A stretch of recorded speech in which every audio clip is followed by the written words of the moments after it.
Good morning, dear students. In today's video, we are going to study about the basis of merger and acquisition. The first of all, the important thing for the study is Bcg Matrix. It will help us to analyze our business. And while going for a merger and acquisition, this is one of the most important analyze to analyze your portfolio planning and to study your business analysis in detail. Like there are different categories you can compare about the market growth, market shares related to the largest competitors. So if you see about Bcg matrix, the first important part of it, it says about cash cows, where generally the market shares will be high or medium, market growth will be low, cash flows will be moderate, and new investment will be either low or we may call it as no. So here, industry life cycles, it will be saturation period. So business structure strategy will be like congeneric, conglomerate, and conglomerate mergers. So the company should adopt these kind of mergers. When they are as at the period of stars, there should be market share will be high, market growth rate will be high, cash flows also will be more, it will be high, new investment will also be high, and industry life cycle will be at the growth stage. So all choice to grow, like you can select any kind of merger or whichever thing is more suitable for you for the purpose of growth, you can select that particular kind of investment and portfolios. Then question marks, when there is a question mark, that means your market shares are at a low phase. Growth, market growth is high, cash flows are either low or medium, new investment are potential, like you have still power to do new investment, potential is still there, and industry life cycle is even at the growth phase. And business structuring, restructuring strategy is you have to enter in a new entry or new market entry has to be done, because that only is the option available for you, because if you go for a merger, that won't work out. Dogs, here the market share is low, growth is also low, cash flow is either low or negative, investments are also not there, and the industry life cycle is at decline or saturation stage. Now the business strategy available for you is either sell off, or sell off is a better option, I guess, because you can sell your some part of your assets so that you will get some more amount of funds for the further investments. Now, the second part of analysis is SWOT analysis. Now, SWOT analysis already we know that is strength, weakness, and opportunities and threat. So, what are the strength, weakness, opportunities, and threat if you go for a merger or acquisition? What are the strength and opportunities you look forward? So, if you see about strength, there will be increase in the market shares. When you go and merge with some company, amalgamation happens or merger happens, there will be increase in the market share. Market share is going to increase. Then there will be access to the better technology. There will be new technology, you will be having an access to it, or better technology, you will be using updated technology. There will be also increase in the profit. Profit share will also get increased due to increase in the access to the better technology or increase in the market share. There will be the expansion in the profit or increase in the profit also, you can find it. Then there will be acquisition of stock at the minimal price. You are going to acquire the stock at the minimum price. When the stock you are buying at the minimum price, you will find that the market value of the stock will go up, and ultimately the shareholders wealth is going to increase. There will be finally reduction in the debt.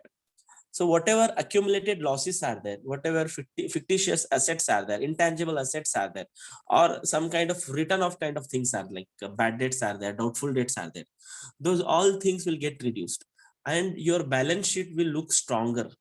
Right? It was weak earlier when it was not gone for the merger, but when you're gone for a merger, your balance sheet will look much stronger. Then opportunity to acquire end-to-end solution, you will get end-to-end solution. This is also a strength because there are more number of people involved, improves efficiencies, and it will reduce the cost. So various kind of human resources are involved here. Because of these all factors, end-to-end solutions also they are going to get. And competitive advantages, There are different core competencies will get improved and their strength will improve. So due to that, their ultimate competitive advantages a firm or a company is going to get. That is also a very important strength. Then there are weakness like style of management. The style of management of all the companies are not same. Some are very rigid style, they don't change. Like some are very flexible kind of style they are having, autocratic style they are following. So the style of management can become a weakness because there may be some dispute will happen between the parties. Then aggressive trade unions, the trade unions will get created because there may be a dispute between different people involved in the work. They may not be ready to work at the conditions.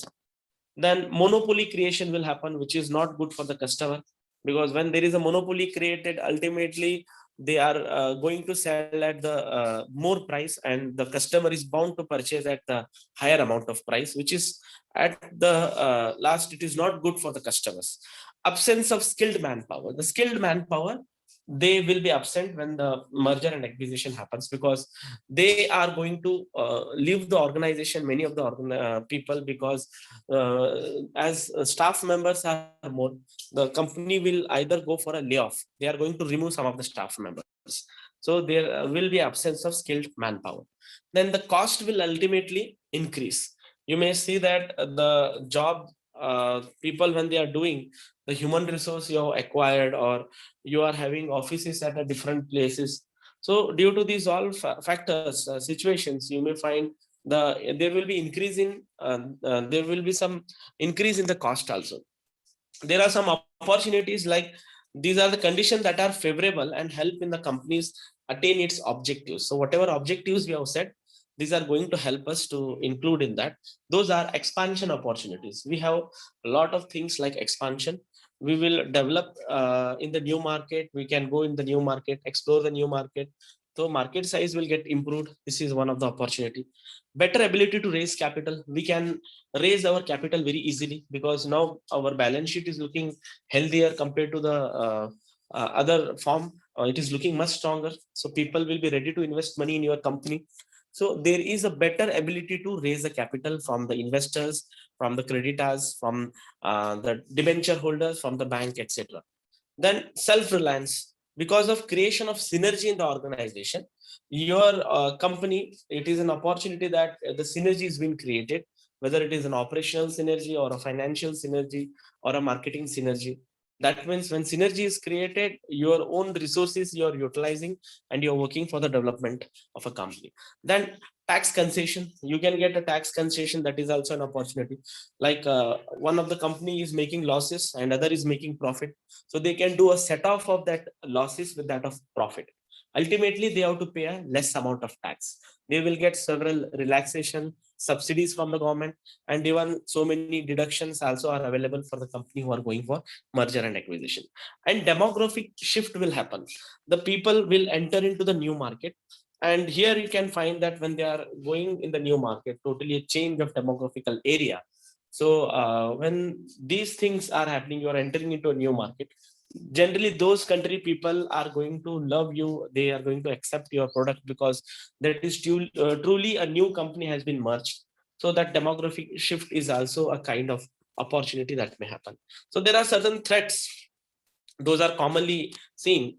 Those are like unfriendly legal framework.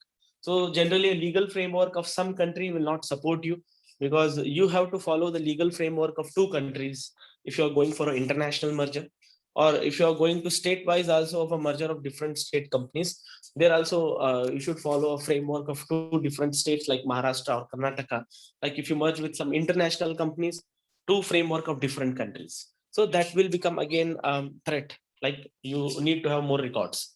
Then takeover threats. Some of the takeover threats will also happen, that if you have been merged, then you will come in the eyes of some other bigger company. Earlier days, you were just running and doing a business.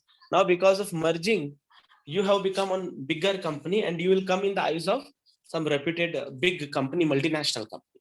Now they will be looking forward to merge with you, or they are looking forward to take over your company. So that will also become a threat. Change in technology will happen, right? So your people who are using that technology, they may not be ready to get updated. or it is very difficult to update your all staff to the latest technology. So it becomes a threat. Your staff might not be ready to work on that technology, or they are not having a knowledge about of that particular technology. Training has to be given again expenditure for a company for that particular new technology. And change in customer taste and preference. When they are going for merger and acquisition, you can find that sometimes the taste and preference of the customer will also change, and due to this there will be a result in the huge loss of the company, right? There will be huge loss ultimately to a company also.